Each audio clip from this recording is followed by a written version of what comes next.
Welcome back to Arcanix. NEET 2024 question നമ്മൾ discuss ചെയ്യാൻ പോകുന്നത് മാച്ച് ലിസ്റ്റ് 1 ലിസ്റ്റ് 2. അപ്പോൾ എക്സ് ഓഫ് താൽമിക് ഗോയിറ്റർ എന്ന് പറയുന്നത് what is exophthalmic goitre? Ex എന്ന് പറയുമ്പോൾ പുറത്തേക്ക് തള്ളുക, ഓക്കെ. ഒഫ്താൽമിക് പറഞ്ഞാൽ കണ്ണ് പുറത്തേക്ക് തള്ളി വരിക. ഗോയിറ്റർ എന്ന് പറയുമ്പോൾ നമ്മുടെ തൈറോയ്ഡ് ഗ്ലാൻഡ് എന്ത് ചെയ്യുക, വീർത്ത് വരാം. അപ്പോൾ എക്സ് ഓഫ് താൽമിക് ഗോയിറ്ററിന്റെ വേറെ പേരെന്താ? Graves disease. എന്ത് പറയും?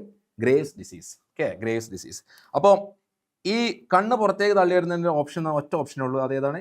A3 ആണ്. അപ്പോൾ ഈ എക്സ് ഓഫ് താൽമിക് ഗോയിറ്റർ എന്ന് പറയുന്നത് എന്താണ്? ഒരു ഹൈപ്പർ തൈറോയിഡിക് കണ്ടീഷനാണ്, ഓക്കെ അല്ലേ. അപ്പോൾ A3 വരുന്നത് ഓപ്ഷൻ 1 ഇല്ല, ഓപ്ഷൻ 2 ഇല്ല, ഓപ്ഷൻ 3 ഉണ്ട്, 4 ഉണ്ട്. അപ്പോൾ നമുക്ക് നോക്കാം അക്രോമെഗാലി എന്ന് നോക്കാം. What is acromegaly? Hyper secretion of growth hormones after growth period. അപ്പോൾ ഗ്രോത്ത് പീരീഡിന് ശേഷം എന്ത് കൂടാ? ഗ്രോത്ത് ഹോർമോൺ കൂടുന്ന കണ്ടീഷൻ എന്ന് പറയാം acromegaly. Acro means tips, okay. Megaly means വലുതാവുക. അപ്പോൾ കൈയിന്റെ ഈ ഫിംഗർ ടിപ്സ് ഒക്കെ എന്തായി വരും? വലുതായി വരും. ആ കണ്ടീഷൻ എന്ന് പറയാം അക്രോമെഗാലി. അപ്പോൾ B4 ആണ് വരുന്നത്, B4. അപ്പോഴും ഓപ്ഷൻ 3ഉം 4 ആണ് വരുന്നത്, ഓക്കെ അല്ലേ. Cushing syndrome. കുഷിംഗ് സിൻഡ്രോം എന്ന് പറയുമ്പോൾ hyper secretion of cortisol.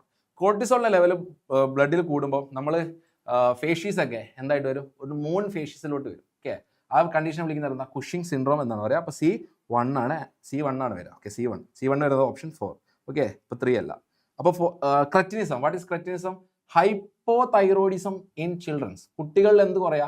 Thyroxine എന്ന് പറയുന്ന ഹോർമോൺ കുറയാ. That is called cretinism, okay. കുട്ടികളിൽ തൈറോയ്ഡ് ഹോർമോൺ കുറയുമ്പോൾ കുട്ടികൾക്ക് എന്തുണ്ടാവും? മെന്റൽ റിട്ടാർഡേഷൻ ഉണ്ടാവും, സ്റ്റണ്ടഡ് ഗ്രോത്ത് ഉണ്ടാവും, ഓക്കെ. ഗ്രോത്ത് ഉണ്ടാവില്ല, ഫിസിക്കൽ ഗ്രോത്ത് ഉണ്ടാവില്ല, മെന്റൽ ഗ്രോത്ത് ഉണ്ടാവില്ല, ഓക്കെ അല്ലേ. അപ്പം ഓപ്ഷൻ 4 ആണ് നമ്മുടെ ആൻസർ.